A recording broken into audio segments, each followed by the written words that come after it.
dañuy xam ne ñii nekkatuñ ci dëgg parce que mënoo jaay doole ñëpp di wax Assane Diouf kaawu Assane Diouf wallaay dafa mérité ñu taxaw parce que Assane Diouf rek mérité na sax benn moment ñu jël journée entière ci xool lan la Assane Diouf def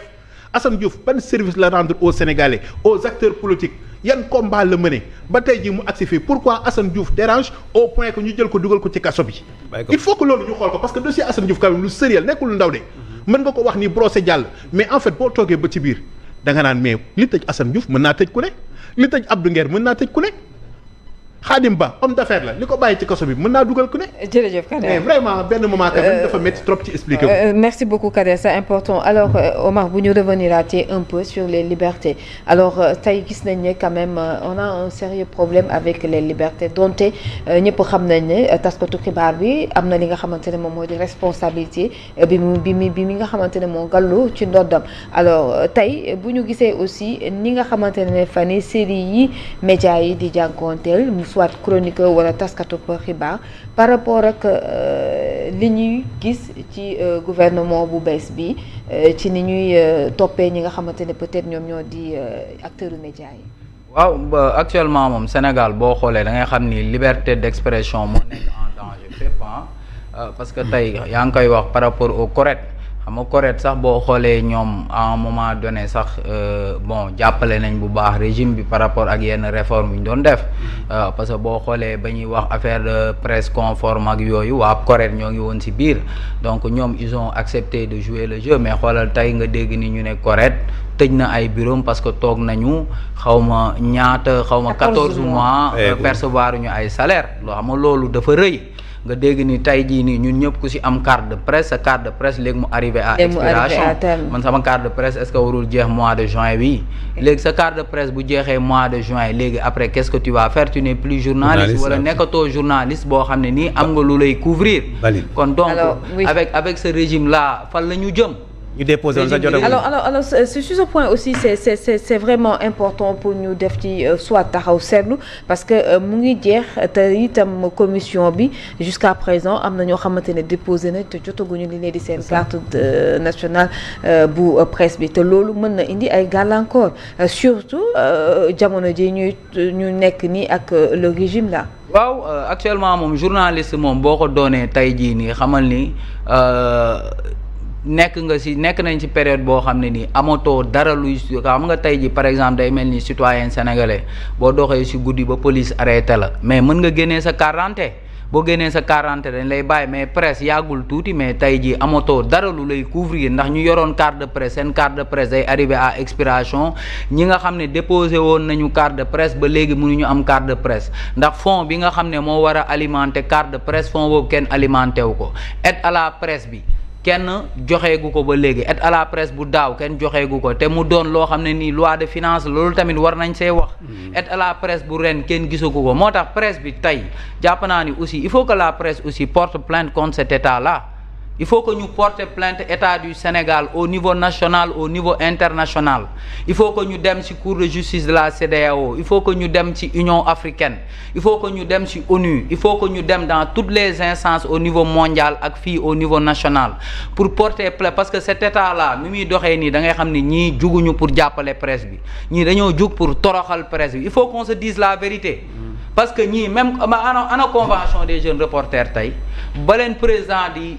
di recevoir mais convention des jeunes reporters dañu amoon espoir dañ jàppoon ni tey ji président tey ji bu leen recevoir ñoom après dinañ ci am loo xam ne nii peut-être ñoom ñi nga xam ne nii ñoom ñooy reporters yi dinañ mën a faye ko ay salaires yu baax dinañ leen mën a defal ay cotisation IPRES dinañ leen mën a defal cotisation caisse de sécurité sociale dinañ am IPM dinañ am leneen ak leneen mais tey ji ñoom seen wàllu bopp tey xam naa ñoo ngi regretter lan moo tax ñu dem xooli ji le président de la République parce que tey boo xoolee dans tous les organes de presse même situation la ñuy dund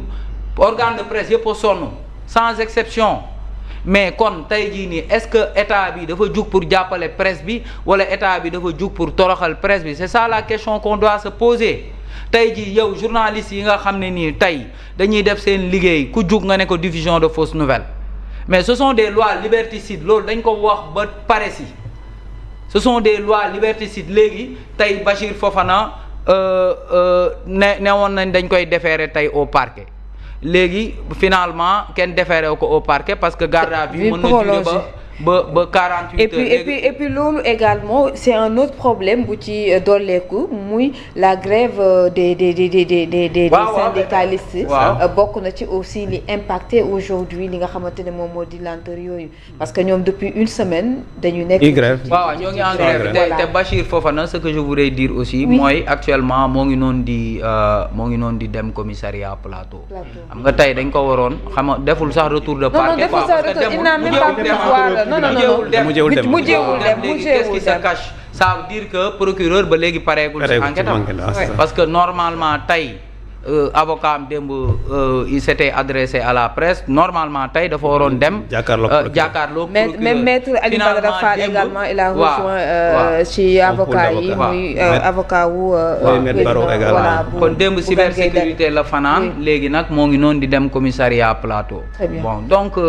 c'est dommage quoi Fatima c'est tellement dommage la presse là actuellement ce qu'on est en train de vivre moo tax tamit Fatima nga jégal ma tuuti opposition bi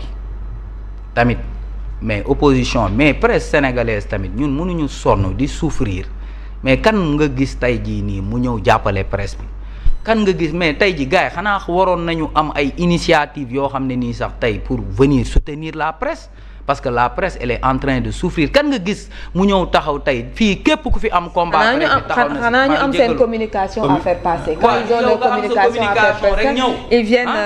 vers les médias mais il faut que les gens aussi tamit ñëw taxaw mener ce combat là parce que c'est le combat de la liberté d'expression gis nga lii noonu lii moom bu jàllee moom Sénégal nañ leer ni kon sans les médias les hommes politiques également mënuñu survivre parce que ci médias yi la ñuy jaar pour faire leur communication. waaw mais kan nga gis mu mën a fi ay initiative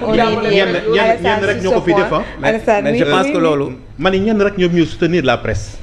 moom mooy les Sénégalais de la diaspora bi ñoom Sarr le Sénégalais Mati Trois Pommes et autres ñoom waa ATEL nga xam ne si ni au moins ñoom am nañu courage sax porter benn combat ni ñoom dañuy soutenir liberté de la presse taxaw ci mais du ñoom